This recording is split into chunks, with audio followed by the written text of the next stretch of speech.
Wow, আমরা খাবো। আমরা খাবো, খাবো। আমরা খাবো, খাবো। বিসমিল্লাহ। কিন্তু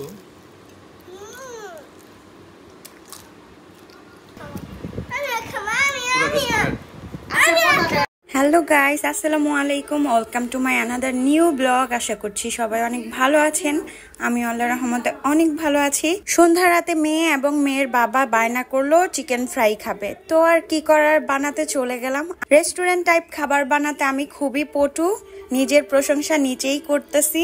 চিকেন ফ্রাই বানানোর জন্য আমি এখানে কয়েক পিস চিকেন নিয়ে নিলাম, আর নিয়েছি কয়েক রকমের মশলা, ধনিয়া গুঁড়া, জিরা গুঁড়া, গোলমরিচের গুঁড়া, গরম মশলার গুঁড়া, লাল মরিচ এবং হচ্ছে লবণ, আদা রসুন পেস্ট দিয়ে এইটার মধ্যে আমি ঢেলে দিব সয়া সস।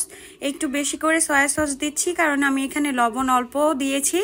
এখন ভালো করে মাখিয়ে নিব, মাখিয়ে তারপরে এটা আমি 1 ঘন্টার জন্য ম্যারিনেট করে রেখে দিব। চাইলে আধা ঘন্টা ম্যারিনেট করে রেখেও ভেজে খাওয়া যাবে। তো এইখানে আমি কোট করে নেওয়ার জন্য ময়দা এবং কর্নফ্লাওয়ারের মধ্যে গোলমরিচ, লাল মরিচের গুঁড়া এবং লবণ দিয়ে ভালো করে মিশিয়ে নিচ্ছি।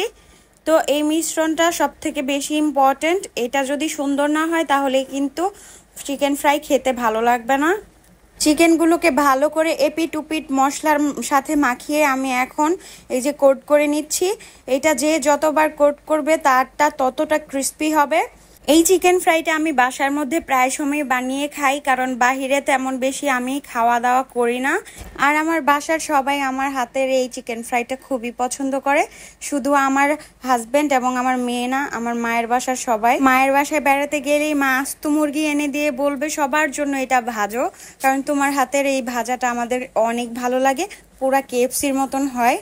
কেএফসির মতন হোক বা না হোক, তারা যে প্রশংসাটা করে সেই প্রশংসার কারণে আমি আরো নতুন নতুন খাবার বানানোর জন্য উৎসাহ পাই।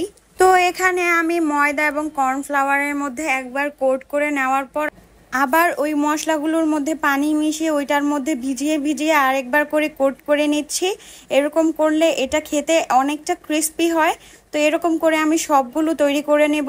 আপনারা একবার হলেও বাসায় এই চিকেন ফ্রাইটা ট্রাই করে দেখবেন, এবং কারা কারা এরকম চিকেন ফ্রাই বাসায় তৈরি করে খান অবশ্যই আমাকে কমেন্টে জানিয়েন।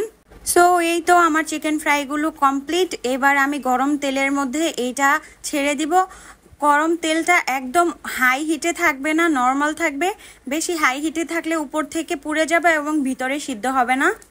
বাজারে যে আমরা খাই সেটা একটু আরেকটু সাদা থাকে, কিন্তু আমি এত সাদা খেতে পারি না। আমি আরেকটু বেশি ডিপ ফ্রাই করি, কারণ আমার মনের ভিতরে একটু সন্দেহ থাকে যে ভিতরে কি সিদ্ধ হলো কি না। চিকেন ফ্রাই খাবো আর তার সাথে ফ্রেঞ্চ ফ্রাই থাকবে না, সেটা তো অবশ্যই থাকতে হবে। তার জন্য এখানে আমি সুন্দর করে ফ্রেঞ্চ ফ্রাই করে নিলাম। আর ফ্রেঞ্চ ফ্রাই কিভাবে করলাম সেটা আমি অন্য আরেকটা ভিডিওতে A to Z দিব, কিন্তু আজকের ভিডিওটা অনেক লং হয়ে যাবে, তার জন্য এটার ভিডিওটা আর দিলাম না।